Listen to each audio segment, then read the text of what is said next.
joining us live now. We're very privileged to be joined by Taranjit Singh Sandhu. He's former ambassador to the United States from India, and he joins us to give us his perspective on Trump winning this election and what it means for India and the region. Ambassador Sandhu, thank you for your time, sir. Thank you for being with me here on India Today. My first question to you, sir, as someone who has been ambassador to the United States until very, very recently, your initial assessment of this Trump victory and what it means for India.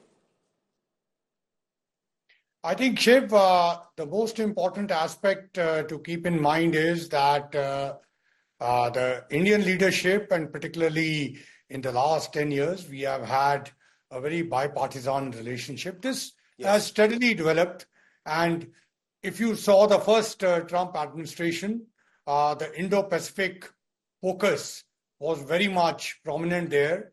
I would classify it in two ways. One, long-term.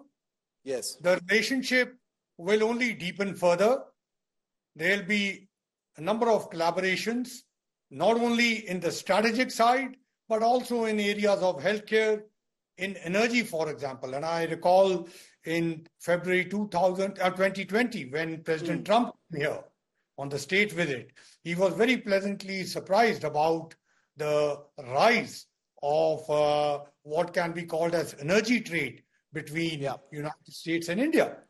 And similarly, IT, digital startup, what we call is information technology revolution. We are very strong partners in that. Artificial intelligence, you have already seen investments coming in semiconductors and all such areas. And finally, education and knowledge partnership. Look, we have about 275,000 Indian students studying in the United States. 2/3 of them are in STEM areas. They bring value and competitive edge to the United States, just like the Indian Americans who had gone earlier and today are heading so many international corporations there. So this relationship will move up. However, on the short-term side, there'll be a number of issues in terms of trade, in terms of tariffs, and in terms of illegal immigration. That will come up, and I'm sure, there'll be a number of deals that will be struck. President Trump is famous for saying that he's a deal maker. And you know the equation between him and Prime Minister. Very true. Ambassador Sandhu, my second question to you is, continuity is the name of the game as far as the India-US relationship is concerned. Frictions aside, whether it is trade, whether it is, smaller diplomatic confrontations, the core of the relationship has always enjoyed, continuity across administrations, which you have also seen personally. Do you, in that context, do you see any major changes or major shifts in the relationship under this second Trump administration, sir? Look, I think your pictures are already showing what kind of good and warm chemistry there is between the leaderships, which has been between United States and India. And that's why I keep mentioning that our Indian-American community there is bipartisan also, just like our relationship has been. And this relationship, and even under Prime Minister Modi, there was a strong connection with President Obama. There was a strong connection with President Biden. There was a strong connection with President Trump earlier. And I'm sure this connection will continue. So this relationship will deepen and go much more into many of the areas. As I mentioned, whole lot of them, we can expect both the countries to be working together in partnership. This is a relationship which has got converted into partnership, and that had started when President Trump was the president. I do want your view, Ambassador Sandhu, of, one of the more unsavory sort of headlines between India and the United States in recent times, which has been the issue of, India designated Khalistani terrorists operating in the US and Canada. I know that diplomatic relations are far more complex than simple issues, and these things are never easy to simplify. But the public in India, which has been watching this kind of confrontation between India and the US over someone like a Gurpatwant Singh Pannu, would there be a qualitative shift or a change in how a Trump administration deals with this issue vis-a-vis the previous administration, sir?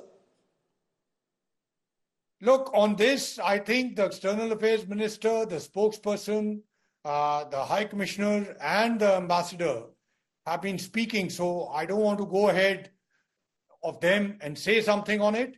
But I would only point to the fact that as far as United States and India is concerned, there has been a lot of interaction on this. There has also been special committee which is looking into it. And there has been more than satisfaction expressed between the both sides.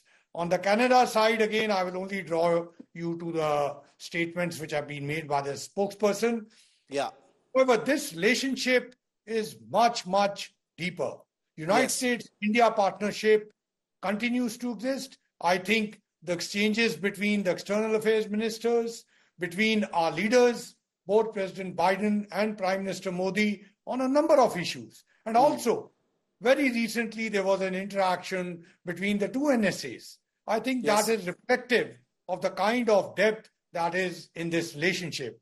And, you know, characters who are generally spoilers will not be able to spoil this relationship.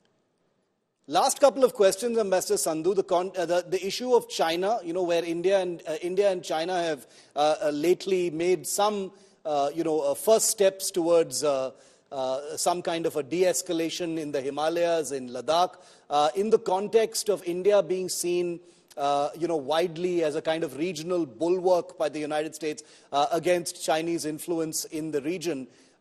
What shifts now? Does anything dramatically change in your view? I think as far as China was concerned, or is concerned, I think both the countries have an open-eyed approach. You know, it's not that India had invited China to come and sit on the border. Yeah. So therefore, I think during the COVID, United States also, there is a public opinion in the United States which has a certain view on China. So my understanding is that that public opinion will play a role. But that doesn't mean that the relationship stop. Look, China is an important economic actor.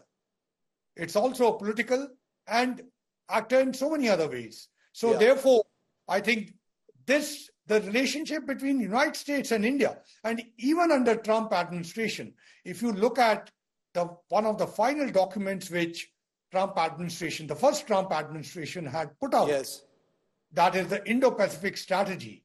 India is a very important player in that. So by pointing you towards that, I feel confident that United States-India partnership in the strategic area too will further deepen. And we're looking forward to what that next phase in this relationship is really going to look like. Thank you very much for providing an interesting and authentic spotlight on it. Who better than a former ambassador to the United States to comment on what we've just seen happen in the United States. Ambassador Sandhu, a pleasure, sir. Thank you so much for joining me here on India Today. Thank you, Shiv. Thank you.